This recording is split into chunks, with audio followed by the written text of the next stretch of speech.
You once cried at something small. Maybe it was a commercial, a dog, some soft music, an old man eating breakfast alone. And you didn't just tear up.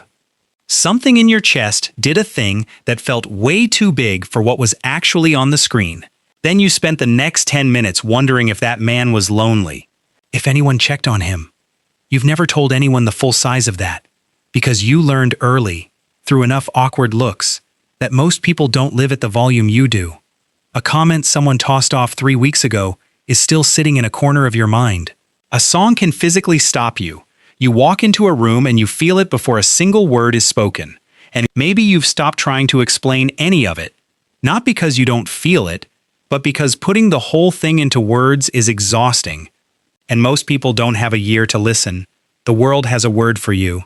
Too sensitive. You've probably been hearing it since you were a kid. Soft sometimes, sharp other times, but always carrying the same quiet accusation that something in your wiring is off, and you'd be better if you just toughen up. Here's what the science actually says. And it says something completely different. This is cognitive psychology, and today we're going to take that word apart, because it was never the right word for what's happening inside you. In 1996, a psychologist named Dr. Elaine Aron published research on something she called sensory processing sensitivity, a measurable, neurologically distinct trait, found in roughly 15 to 20% of people. Not a disorder, not a diagnosis, a trait that shows up in over 100 species across the animal kingdom, which tells you evolution kept it around on purpose. Brain imaging studies have found that highly sensitive people show more activation in the regions tied to awareness, empathy, and deep processing. You don't just notice what's happening around you. Your nervous system processes it more thoroughly, more personally, at a resolution most people's brains simply don't reach. So the depth isn't a flaw dressed up as feelings. It's your system doing exactly what it was built to do, just more of it than the people around you, which means you've spent most of your life being handed a map made for a different kind of terrain. But depth isn't only the pretty version people put in inspirational posts. It has a shadow side, and you deserve someone who doesn't skip past it. Start with the simplest part. You don't overreact. You just experience the whole thing with the volume turned all the way up. And for you, emotion isn't only in your head, it shows up in the body. Joy is actual warmth spreading through your chest. Dread is a real tightness sitting behind your ribs. A good moment isn't just good, it's electric. And a hard one isn't just hard, it has weight. When you're in something, you're all the way in. You can't skim your own life. You can't be halfway in a feeling and halfway out. Which leads to the part nobody warned you about. When you feel things this thoroughly, the bad ones don't stay where they landed. A hard conversation doesn't end when the conversation ends. Criticism another person would file away in 40 minutes runs on a loop in you for days. And there's a reason for that most people never hear. Emotion acts like a highlighter for memory. The more intensely you feel something as it happens, the more deeply your brain burns it in. So a system that feels everything louder doesn't just live louder, it remembers louder too. The experience gets a longer tail. You didn't choose that. Your brain doesn't come with the off switch other people seem to have been handed. And honestly, being able to feel this much is a gift and a weight at the same time. People see the empathy. They rarely see the cleanup that happens afterward, alone, in a quiet room, when you're trying to put yourself back together. There's a term in psychology, emotional contagion. Everyone catches other people's moods a little. But research suggests highly sensitive people catch them much harder. You walk into a gathering and within minutes, you're carrying an emotional weather report for everyone in the room. Who's tense, who's pretending, who had a bad day and is hiding it well. Most of them have no idea you're holding their stress next to your own. Some of us learn to read every shift in tone and energy because, at some point, life made that a survival skill. You learn to read the room before you learn to read a book.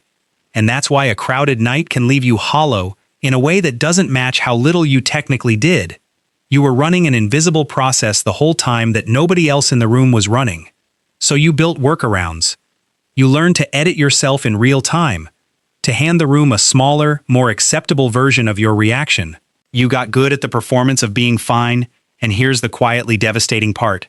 It works. People believe you, which means you can spend years acting a little numb, a little unbothered, just to survive around people who wouldn't understand the real thing. You've been genuinely unseen in the exact area of your life that takes up the most room, feeling everything while appearing to feel the appropriate amount. That gap between what you feel and what you let show is where most of your tiredness actually lives. But here's the turn. The thing I don't want you to miss. That same depth is responsible for something other people cannot fake. Highly sensitive people tend to score higher on empathic accuracy, meaning you're not just feeling more, you're reading more correctly. When someone says they're fine and they're not, not because you're guessing, but because your system picked up the data everyone else filtered out. The pause before the answer, the word they chose, and the one they didn't. Think about the people in your life who ever felt truly seen, not just heard. Seen. There's a good chance they were sitting across from someone like you. Because you can sit inside someone else's pain without flinching, without rushing to fix it so the discomfort goes away. Most people can't do that. They love the person in front of them and still can't do it. You can, because you've spent your whole life learning to stay inside difficult feelings without being destroyed by them. That is not a small thing. That's something people spend years in therapy trying to build. So what do you actually do with a nervous system like this? Not the toughen up version, the honest one. First, stop treating your recovery time like something you have to earn. The quiet hour after a heavy day isn't you being difficult or antisocial. It's you giving yourself emergency care, the way you'd bandage a wound, and you're allowed to take it without apologizing to anyone. Second, stop trying to grow into a version of yourself that feels less. You were never built for a world that rewards speed and surface. You were built for depth. What that cost you was fitting in easily. What it gave you was a richer, more textured experience of being alive than most people ever get near. And third, let a few people all the way in. Not everyone. The performance of fine kept you safe for years, but it also kept you a little alone. The right people won't need the smaller, edited version of you. They'll want the whole volume. You were never too much. You were always just more than the room was ready for. And those are two completely different things. So let me ask you, which layer felt a little too much like your own life? The volume, the residue, the weather report, or the years of quietly performing fine? Tell me in the comments. I read them. And if you know someone who feels the world this way, who processes everything twice and still shows up, share this with them. Sometimes the kindest thing you can hand a deep feeler is proof that they were never broken. If this is the tribe you've been looking for, you know where to find us. Take care of yourself, and I'll see you next time.